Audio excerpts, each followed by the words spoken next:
বুঝলে গিন্নি, আমি কিন্তু আর বেঁচে নেই, মরে গেছি। এই সকাল সকাল কি অলক্ষণে কথা বলছো তুমি?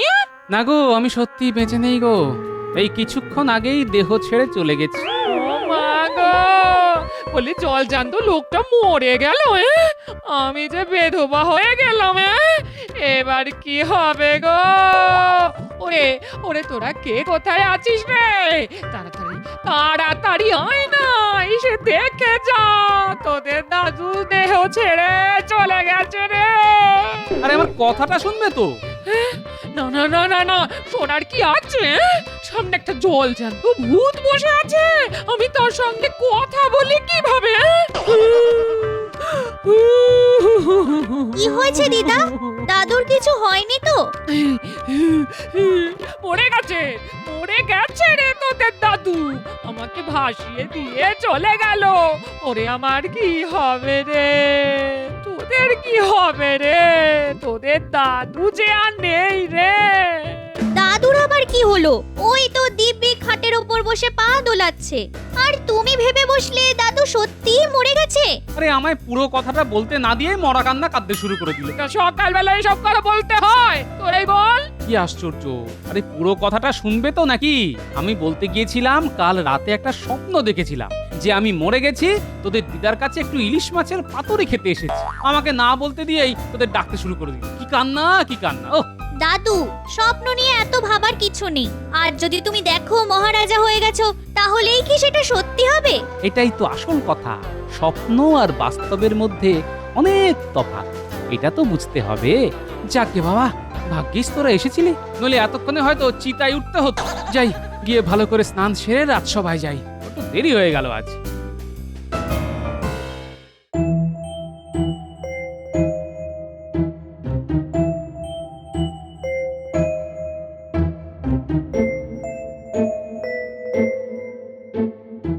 কি ব্যাপার, মহারাজের মুখে কোনো কথা নেই? সবাই চুপ করে আছে। মহারাজের কি শরীর খারাপ? না গোপাল, কাল একটা স্বপ্ন দেখে মনটা খুব মুষড়ে পড়েছে। মহারাজ, স্বপ্ন তো আমরা মাঝে মাঝেই দেখি, কিন্তু তা নিয়ে খুব একটা মাথা ঘামাই না। ওই ওই শুরু হলো গোপালের জ্ঞান দেওয়ার চেষ্টা। দেখছো মহারাজের মন খারাপ, তার উপর এত বক বক দিলে তো সবকিছু মহারাজের গুলিয়ে। না না, গুলিয়ে যাবে কেন? কাল রাতের স্বপ্নের কথাটা না আবার মনে পড়ে গেল। আহা, তেমন যদি সত্যি হতো। আচ্ছা, মহারাজের কি হলে মন ভালো হয়ে যাবে, তা আমি জিজ্ঞেস করতে পারি মন্ত্রী মশাই? তোমার জিজ্ঞেস করার কি আছে? আমি মহারাজের মন্ত্রী, আমি এখনো পর্যন্ত কোনো প্রশ্ন করিনি, আর উনি এলেন মহারাজকে প্রশ্ন করে বিরক্ত করতে। মন্ত্রী, কি হচ্ছে? গোপাল, তুমি প্রশ্ন করতে পারো। যথাজ্ঞা মহারাজ। আসলে আমি জানতে চাইছিলাম, কি এমন স্বপ্ন দেখেছেন যার জন্য আপনি এতটা উতলা হয়ে আছেন? কাল রাতে একটা স্বপ্ন দেখেছি। আহা, কি স্বপ্ন দেখলাম! আমি মেঘের প্রাসাদে বাস করছি, আমি মেঘের উপরে বসে বসে আকাশে উড়ছি, মেঘের জলে স্নান করছি, মেঘ আমাকে উপরে নিয়ে যাচ্ছে, আরো উপরে। মেঘের পিঠে বসে আমি কালিদাসের মেঘদূত কাব্য পাঠ করছি। আহা, আমার যদি এরকম একটা মেঘের প্রাসাদ থাকতো, কি যে ভালো হতো বলো। কিন্তু এই জীবনে আর তা সম্ভব নয়। আমি জানি, সেই দুঃখে না মাঝে মাঝে আমার চোখ দিয়ে জল বেরিয়ে আসছে। গোপাল, ও গোপাল, মেঘের প্রাসাদে বাস করা আমার এই জীবনে আর হবে না। না মহারাজ, এই স্বপ্ন অনেকেই হয়তো দেখে, কিন্তু তা কি কখনো সত্যি হয়? স্বপ্ন আর বাস্তব তো দুটো আলাদা মনের অবস্থান। এই দুঃখটা সারা জীবন আপনাকে বয়ে বেড়াতে হবে মহারাজ। শুনতে খারাপ হলেও এটাই মহা সত্য কথা। জানি, তবু মন মানতে চায় না যে। বিজ্ঞানী, ও বিজ্ঞানী, তোমার কি মনে হয়? মহারাজের এই স্বপ্ন বাস্তব করা কিছুতেই সম্ভব নয়। আমার অপরাধ নেবেন না, যা সত্যি তাই বললাম। হ্যাঁ, ওই আর একজন মহাপণ্ডিত এসেছেন, এমন ভাবে কথা বলেন যেন উনি সব জানেন, আর মাসে মাসে মোটা মাসোহারা নিয়ে বিজ্ঞান চর্চার নামে ঘুমো। বলি, না বলে দেওয়াটা তোমার পক্ষে খুব সহজ। কাজ করতে হবে না, আমাদের কাজ করে খেতে হয়, বুঝলে? গোপালের আদর্শ সাগরে ছুটে, গোপাল যা বলে উনি ঠিক তাই বলে। এই মন্ত্রী, সোজা কথায় বলো তো, আমার এই স্বপ্নকে সার্থক করা কি সম্ভব না অসম্ভব? খুব সম্ভব। কেন অসম্ভব? তা কি ওরা বলেছে? বলেনি, কারণ ওরা কিছুই জানে না। সব মূর্খের দলকে আপনি রাজসভায় জায়গা দিয়েছেন। এত কথার দরকার নেই। আচ্ছা, আপনি কি এই কাজটা করতে পারবেন? মানে মহারাজকে মেঘের প্রাসাদ বানিয়ে দিতে পারবেন? আমি তো এই কথাটাই বলতে চাইছিলাম। হ্যাঁ, আমি পারবো। মহারাজকে মেঘের প্রাসাদ আমি বানিয়ে দেব। সাবাস মন্ত্রী, সাবাস। আমি কারো মুখ থেকে এই কথাটাই শুনতে চাইছিলাম। গোপাল, তুমি আর বিজ্ঞানী এই বিষয়ে কোনো আর কথা বলো। মন্ত্রী যখন বলেছে ও পারবে, তখন ওর ওপরেই আমাকে আস্থা রাখতে হবে। তা মন্ত্রী, কবে থেকে তোমার কাজ শুরু হবে? একটা কথা আগেই বলে নি মহারাজ, এই কাজে খরচা কিন্তু প্রচুর। অনেক লোক লাগাতে হবে, আর কবে শেষ হবে সেটাও কথা দিতে পারছি না। একটু কিন্তু সময় লাগবে। গোপাল যেন আমায় এ ব্যাপারে প্রশ্ন করে উত্ত্যক্ত না করে। গোপাল, তুমি কিন্তু এ ব্যাপারে একেবারে চুপ করে থাকবে। মন্ত্রীকে তার কাজ করতে দিও। আজ যা চাল চেলে এসেছি না, আর তোদের ভাতের অভাব হবে না। কি চাল মন্ত্রী মশাই? মহারাজের খুব শখ মেঘের প্রাসাদে থাকবেন, মেঘের পিঠে চড়ে ঘুরে বেড়াবেন। আমি সেই মেঘের প্রাসাদ বানিয়ে দেব বলে কথা দিয়ে এসেছি। সত্যি আমাকে সেই প্রাসাদে একটা চাকরির ব্যবস্থা করে দেবেন? আমি মেঘের উপরে চেপে মহারাজের সেবা করব। আরে তুই মরকট না গাধা রে? মেঘের ওপর কোনো প্রাসাদ কখনো হয়? কোনোদিনও দেখেছিস? না, তা দেখিনি। তবে আপনি তো আর এমনি এমনি মহারাজকে কথা দিয়ে আসেননি। নিশ্চয়ই হয়, নইলে আপনি বলবেন কেন? আমি বলেছি মোহর গেড়ানোর জন্য। যার ভাগ তোরাও পাবি, বুঝলি? আমরা পাবো কেন? দেখুন, কাজ না করে রোজগার করাটা আমাদের পোষাবে না। ওরা কাজ না করলে আমি রাখি তোদের? মহারাজকে ধোঁকা দেওয়ার জন্য তোদের মাটি কোপাতে হবে। মহারাজ জিজ্ঞেস করলে বলবি মাটির তলায় ভিত তৈরি হচ্ছে, ওপরে বিরাট প্রাসাদ হবে তো তাই। খবরদার, মেঘের প্রাসাদের কথা কাউকে বলবি না, লোকে কিন্তু মহারাজের কান ভাঙাবে। সব বুঝে গেছি, আর কিচ্ছু বলতে হবে না। আপনি নিশ্চিন্তে থাকতে পারেন। আচ্ছা বিজ্ঞানী, মেঘের ওপর প্রাসাদ বানানো কি সত্যি সম্ভব? গোপাল, তোমার মতো বিচক্ষণ লোক এরকম একটা বোকার মতো প্রশ্ন আমায় করছে? হ্যাঁ, না মানে আমি বিশ্বাস করি না এই কাজ সম্ভব। কিন্তু কিন্তু মন্ত্রী কি করে এত জোর দিয়ে কথাটা বললো যে এই প্রাসাদ ও তৈরি করে দেবে? নিশ্চয়ই ওর কোনো স্বার্থ আছে। তবে নজর রাখতে হবে, ঠিক সময়ে ঠিক খেলাটা খেলতে হবে। নজর কি করে রাখবো? মহারাজ তো তোমায় এ ব্যাপারে কোনো কথাই না বলতে বলেছেন। তাহলে আচ্ছা, সবকিছুই কি মহারাজকে বলে করতে হবে? হ্যাঁ, ঠিক সময়ে জানালেই চলবে। আমরা তো মহারাজের ভালোর জন্যই নজর রাখার কাজটা করছি। হ্যাঁ, তুমি ঠিক কথাই বলেছ। গোপনে নজর রাখতে হবে, যাতে মহারাজ জানতে না পারেন।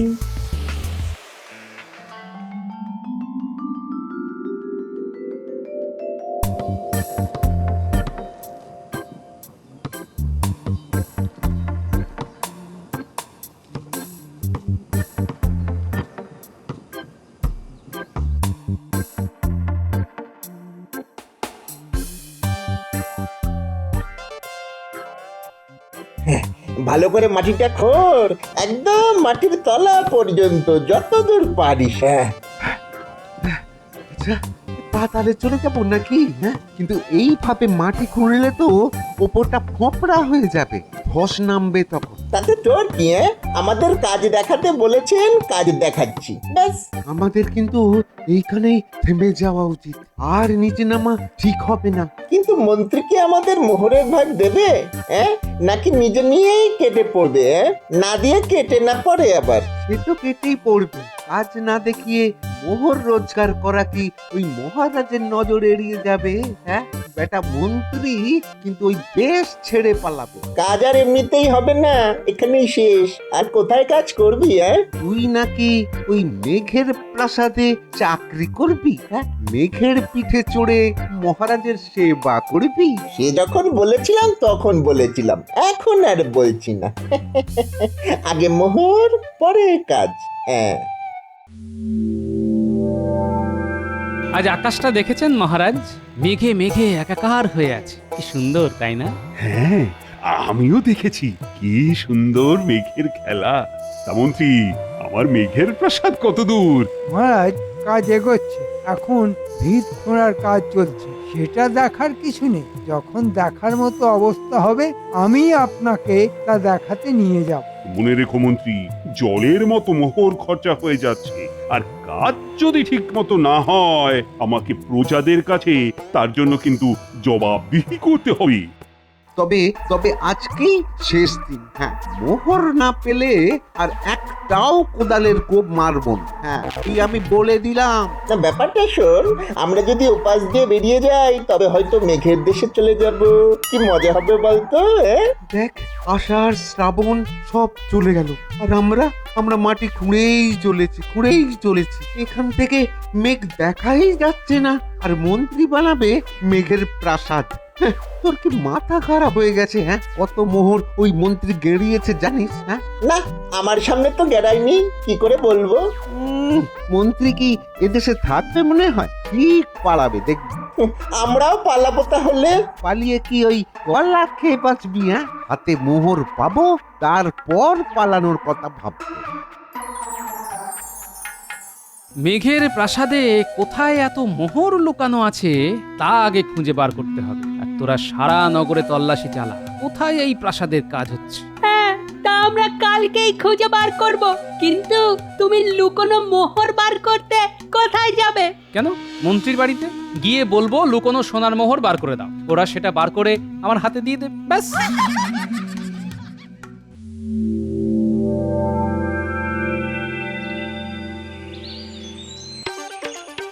মাগো, শেষ কবে খেয়েছি মনে করতে পারছি না, একটু অন্ন জল দেবে?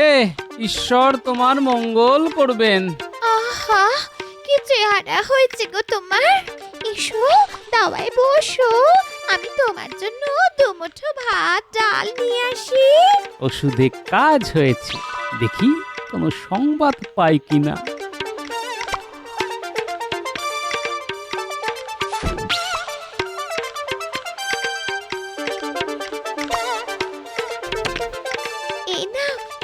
এই নাও বাবা, যতটুকু হাড়িতে ছিল সবটা দিলাম, ভালো করে পেট ভরে খেও। আর ভাত নেই না, হাড়ি একেবারে উপুর করে দিয়েছো, তাই তো? আগে হ্যাঁ বাবা, তোমার পেট ভরেনি না? আসলে অনেক দিনের খিদে তো, ওইটুকু ভাতে ভরবে কি করে? তুমি ওঠো না, আমি নতুন হাঁড়িতে ভাত বসিয়ে দিচ্ছি, নইলে এই হাঁড়ি আবার মাজতে হবে। এঁটো হাঁড়িতে ভাত আমি বসাই না, তিথি নারায়ণের মতো। তার উপর তুমি এতদিনের অভুক্ত। তুমি একটু বসো, আমি এক্ষুনি ভাত বানিয়ে আসছি, এক্ষুনি।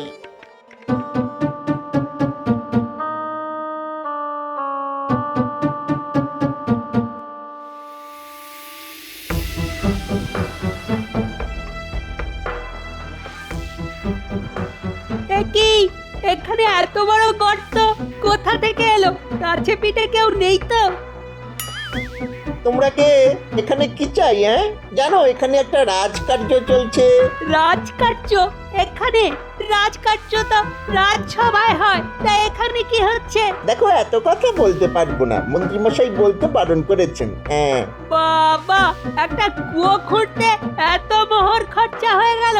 আমরা কিন্তু এখনো কিছু পাইনি, মোহর তো সব নিয়ে গেছে মন্ত্রীটা। তবে কাল থেকে কাজ বন্ধ করে দেব, মোহর না পেলে কোনো কাজই হবে না, এ কথা তোমায় বলে দিলাম। হ্যাঁ হ্যাঁ, আমি মহারাজকে বলে দেব যে মন্ত্রী তোমাদের একটা মোহরও দেয়নি।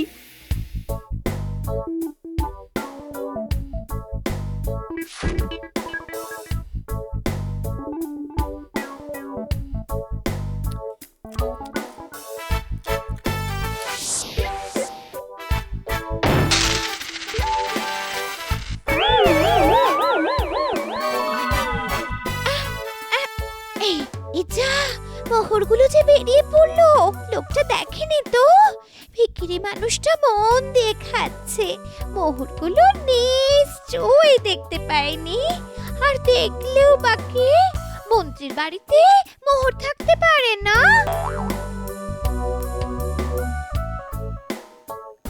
আচ্ছা, বুঝলাম। মন্ত্রীর বাড়িতেই এত মোহর লুকানো আছে, হ্যাঁ? আর কিছু দেব বাবা? না না না, ঈশ্বর তোমার মঙ্গল করুন। আমি কতদিন বাদে একটু পেট পুড়ে খেলাম।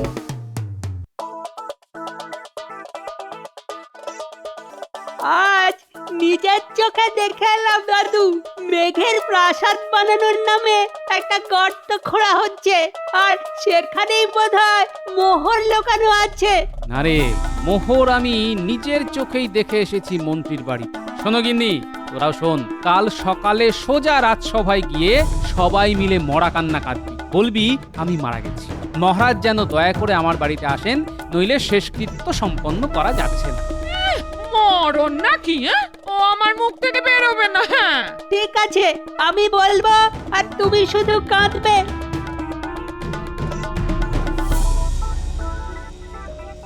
এ কি, গোপাল আজ আসেনি? কেন কেন কেন, গোপালের কিছু হয়নি তো? গোপালের আবার কি হবে? জয় পেট খারাপ হয়েছে।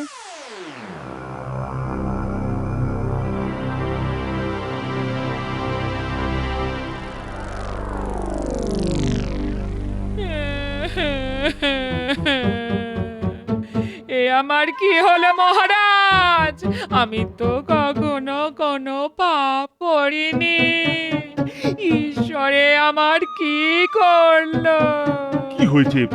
গোপালের কিছু হলো? আরে আমাকে শিগগিরই জানাও। দাদু আর নেই মহারাজ, দাদু আর নেই। কাল রাতে দাদুকে কালো যেন এসে গলা টিপে মেরে গেছে। আজ সকালে দিদা তা দেখেই আমাদের খবর দিল। দয়া করে আপনি একবার চলুন, নইলে নইলে যে দাদুর শেষকৃত্য করা যাচ্ছে না।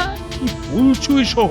গোপালকে হত্যা করা হয়েছে? কারা কারা এসব করলো? মন্ত্রী, কার এত বড় সাহস যে গোপালকে হত্যা করতে পারে? মন্ত্রী, তুমি এক্ষুনি সবাইকে নির্দেশ দাও, যেভাবেই হোক গোপালের হত্যাকারীকে আমার চাই। আর এখন চলো আমরা সবাই মিলে গোপালের বাড়ি যাই।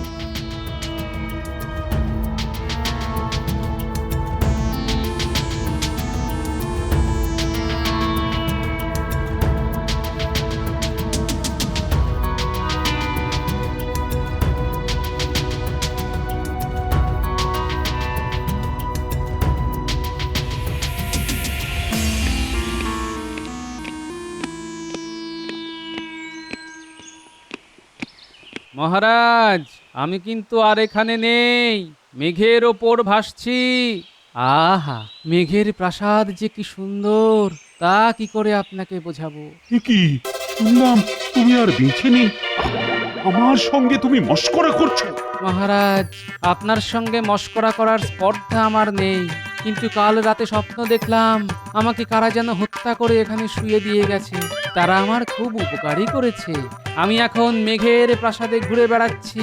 তার মানে তুমি বলতে চাও আমি মেঘের প্রাসাদে থাকতে পারবো না? কেন পারবেন না? তবে ইহজীবনে সম্ভব নয়। আমার মতো মরে গেলে তারপর পারবেন। মহারাজ, স্বপ্ন স্বপ্নই, তা কখনো সত্য হয় না। তবে আমার এত মোহর সব কোথায় গেল?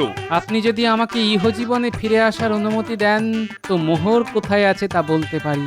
আমি সব বুঝে গেছি। ওঠো এবার ওঠো। সবার আগে মহারাজ, আপনার মন্ত্রীকে এক্ষুনি গ্রেফতার করুন, তার বাড়িতে তল্লাশি নিন, ভাতের হাঁড়িগুলো ভালো করে খুঁজতে বলুন, সব মোহর পেয়ে যাবেন। পেয়ারা, আগে মন্ত্রীকে এক্ষুনি বেঁধে ফেলো, তারপর তল্লাশি।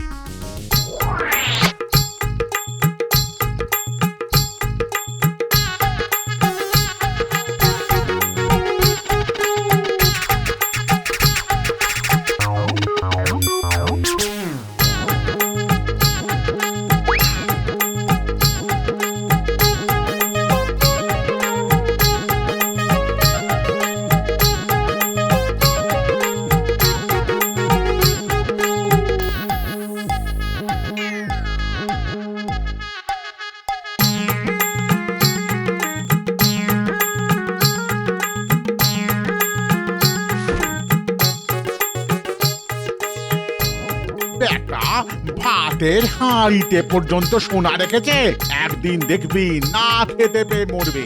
এমনকি পুরনো উনুনের মধ্যেও এই বেটার লোভের কোনো শেষ নেই। ভাগ্যিস কপাল ছিল।